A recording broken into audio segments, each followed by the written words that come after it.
I have been told by the little flower to prepare for battle par calculer les troncs des Catholics.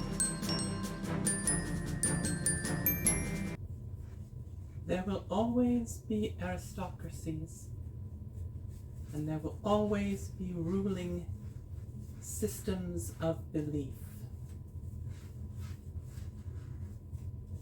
The great trick the devil has pulled is convincing us that they should not be Christian. There will be a grand monarch. The crown will be restored to France.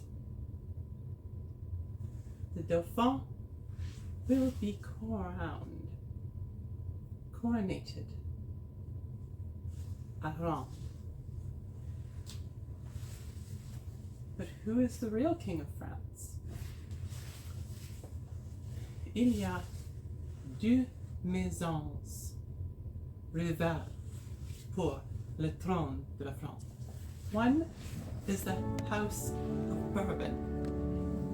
They favor Louis Alphonse de Bourbon, Duke of Anjou. The party that favors him are known as the Legitimists. And they do trace his line. However, he has close ties with Spain. He was not born in France. Of the Bourbon faction, the pretender to the throne is stylized by the Legitimists as Louis XX. He traces his ancestry to Louis XIV by his grandson Philip V of Spain. However, Philip V of Spain renounced his claim to the French throne in the 1713 Treaty of Utrecht. That, and Louis Alphonse's being a Spanish citizen, supposedly make him ineligible for the throne, according to the other faction, the Orléanists. Vous saviez que je mentionnais l'Orléans. C'est littéralement le deuxième prénom de ma grand-père. The Orléanists, of whom the perhaps most prominent surviving political party is Action Française, they favor the Salic law connections of Jean IV, as they call him. His full name is Jean-Carl Pierre-Marie d'Orléans, and he is Count of Paris. This is a field we pronounce them in English phrases anymore.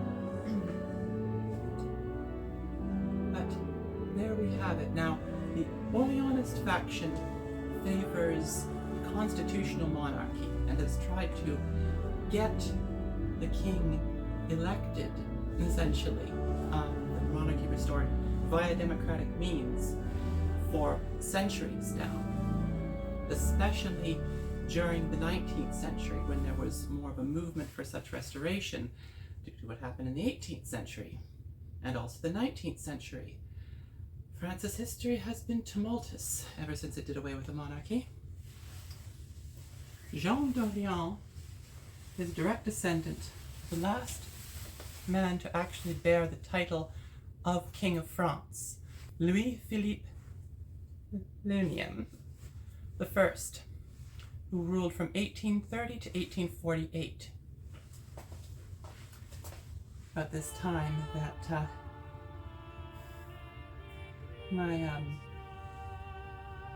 the one to whom I am to be following devotion,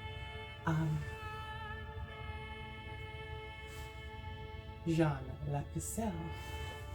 She became very popular at this time, again with increased royalist sentiment. All things will work together in God's plan, and considering who has so informed me of this, the nature of Joan of Arc,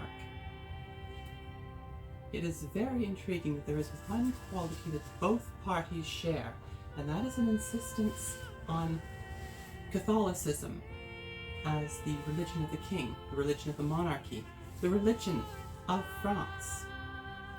And that cannot help but remind me of Saint-Thérèse's recommendation, as you saw at the beginning of this video. Indeed, any constitutional monarchy would, if France and Christendom are to get out of this mess, need to be based on and superseded by Catholic values, which will annihilate the evils that the Republic has so recently written into the Constitution: abortion and, soon enough, if not already, euthanasia. The current government of France seems far too interested in killing its own people.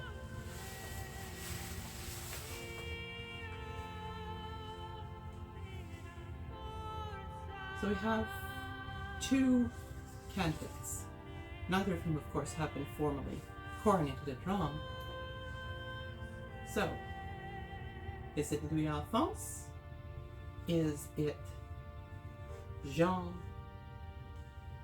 Is it someone else? No.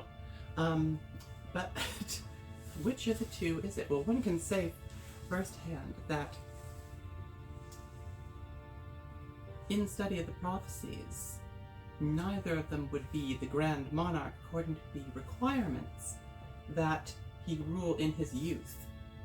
Both candidates are considerably older than I am. I believe that Louis Alphonse is in his early 50s, and Jean-Charles Pierre-Marie d'Orléans is older still.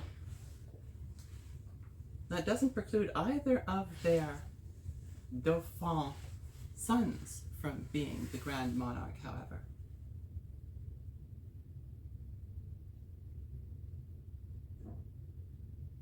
Mais j'ai aucune révélation de qui il est.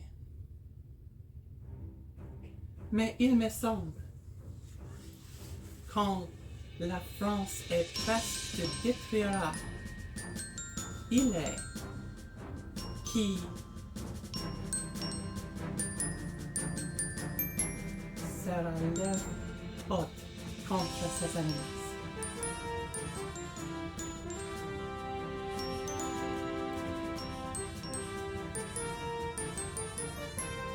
Il sera le vrai dauphin qui sera couronné par Dieu.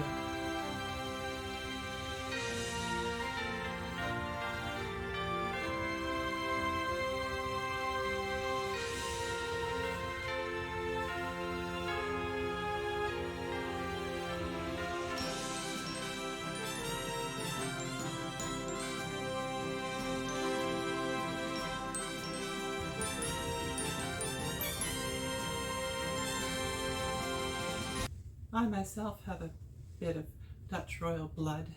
The connection over the course of half a millennium or more means that I'm actually related to both Yolande of Aragon and Bishop Pierre Cauchon. When I was about 3 or 4, and still a natural blonde, my mum told me that I had, quote, a few drops of Dutch royal blood. And I immediately asked her, but what if a doctor gives me a needle and takes out all the royal blood?